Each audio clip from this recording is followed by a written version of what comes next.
Сега режа и няколко сантиметра над пъпката. И поставям вътре.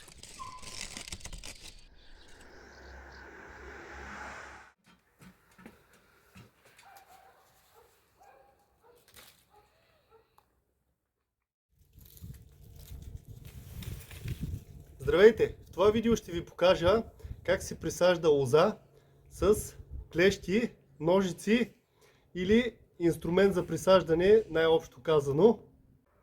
Според мен този метод за присаждане на лози е най-несполучливия от всичките методи, които съм ви демонстрирал до сега във видеята ми.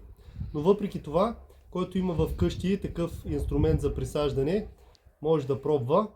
Приятно гледане!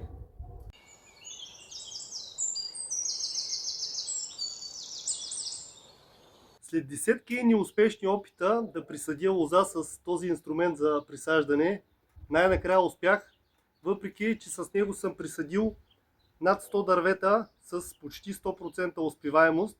Намирането на правилния вариант за присаждане на лози с него беше истинско предизвикателство за мен.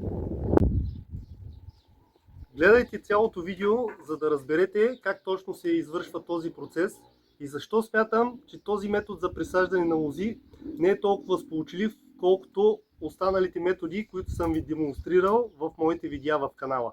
Резникът, който ще използвам за калем, е отрязан още през зимата и е съхраняван до момента на присаждането в хладилника.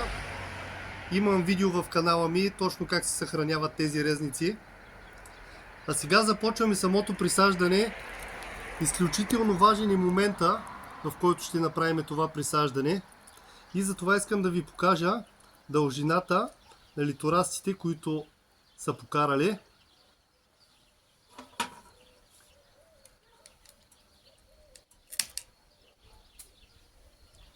Ще направя първото присаждане тук.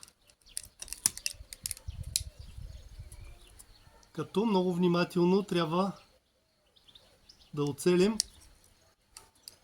точно средата.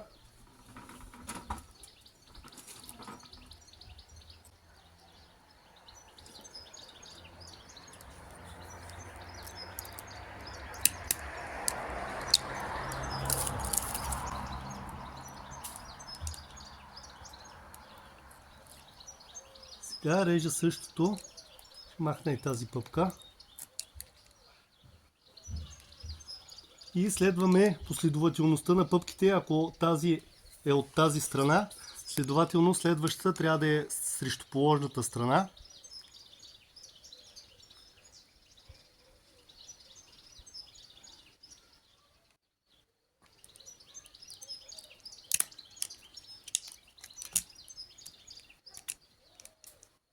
Ето това представлява разреза, подобен на буквата омега. Сега режа и няколко сантиметра над пъпката и поставям вътре. Изключително важно условие е да имаме съвпадение на камбиалните тъкани на калема с подложката. Ако имаме разлика в калема и подложката, трябва да направим съвпадението задължително от страната на пъпката. Сега започвам да увивам с еластичен найлон мястото на присаждане.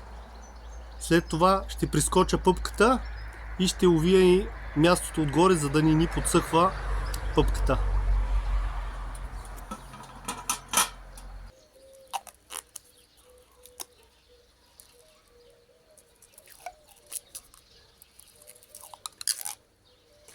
Прозрачният найлон е много добър вариант, защото ако разместим калема по време на увиването, може да видим това и да си го донаместим.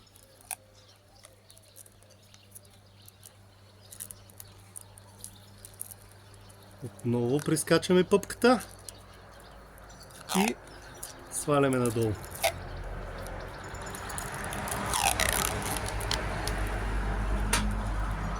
Сега завързвам двата края и ще направя още два, един тук и един тук. А вие останете до края на видеото, за да видите и резултата и да ни пропуснете някой важен момент при това присаждане на лоза. Много важно при този вид присаждане на лоза в началото на лятото е лозите да не са в активно сокодвижение.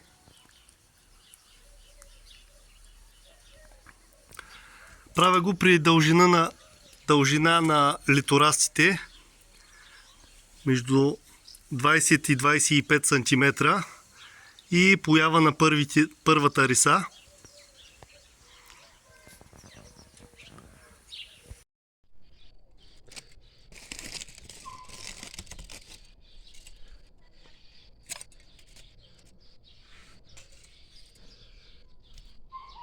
Тази лоза я присадих след края на обилното сокодвижение при лозите. Затова и от мястото на присаждане лозите не започнаха да плачат. Но сега искам да ви покажа и една друга лоза.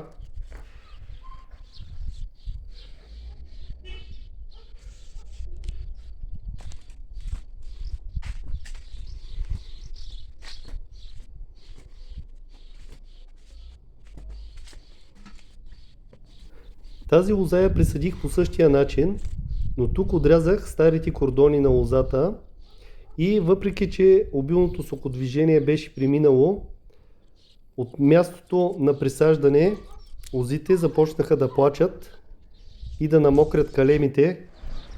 Затова в този случай ние трябва да нараним отдолу под мястото на самото присаждане, за да започнат лозите да плачат оттам и да ни мокрят калемите, защото това пречи на образуването на каос. И въпреки че са покарали пъпки от литорастите, през лятото те много бързо изсъхват. За щастие имаме втори шанс за присаждане на същите тези лози, при които не сме имали успех. И аз присадих тази лоза по метода зелено върху зелено. Ето и резултатът от този вид присаждане на лоза. Едно от 4, което е изключително слаб резултат. Също така, младия литораст е толкова по-малък в сравнение с, сега ще ви покажа, няколко лози, които присадих около 1 месец преди тази лоза.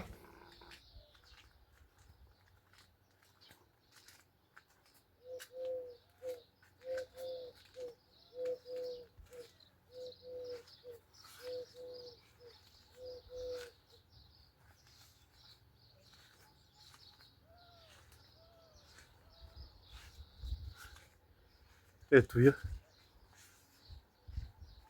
Една лоза, която присадих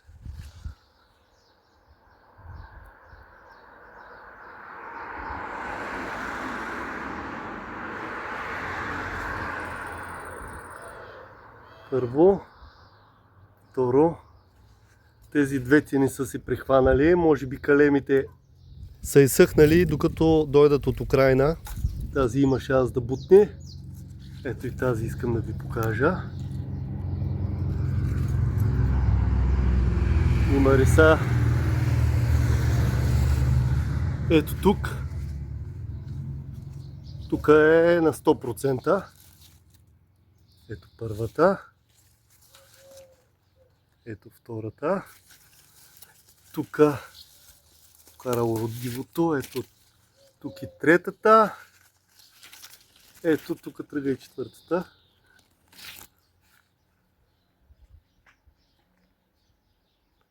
Ето тук отново.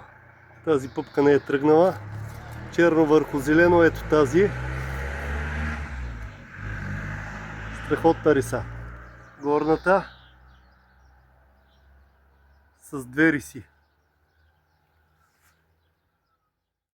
Препоръчвам ви най-много този метод за присаждане на лози. Черно върху зелено или зелено върху зелено. Имам видеа в канала ми как се прави.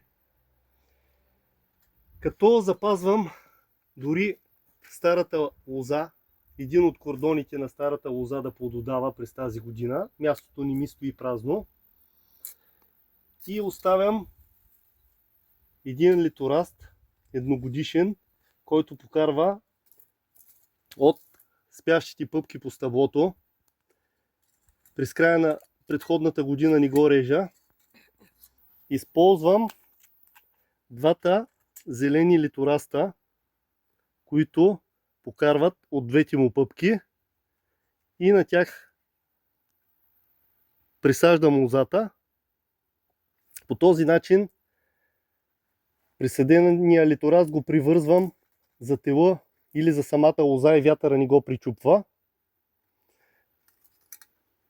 Не винаги се получава 100% резултат, особено когато сме запазили и стария кордон, защото голяма част от хранителните вещества отиват да подхранват лозата. Но 2 от 3 също е изключително добър резултат. Ето я и третата. Така че тази вече мога да я примахна.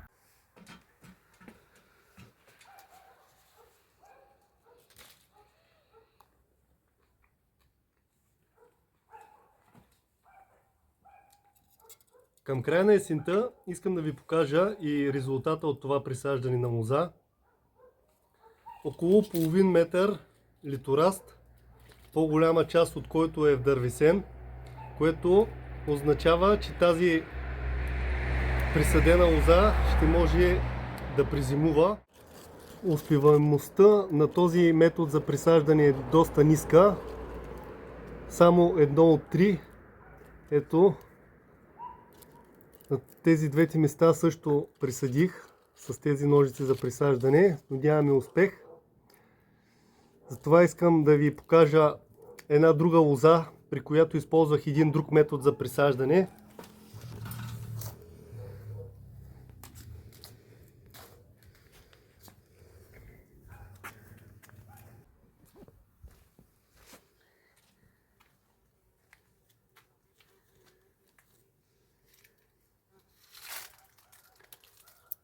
Това присаждане е черно върху зелено. Тук литорастите са дълги по 2, дори по 3 метра и са вдървесени до края, което означава, че през следващата година, през пролетта, ще мога да направя нови плодни пръчки от тези литорасти и ще имам една редовна реколта от грозде. Дори от върха на литорастите ще мога да го използвам за нови калеми и за нови присаждания на лози. Затова ще ви оставя отдолу в описанието и този метод за присаждане, който лично според мен е най-успешен.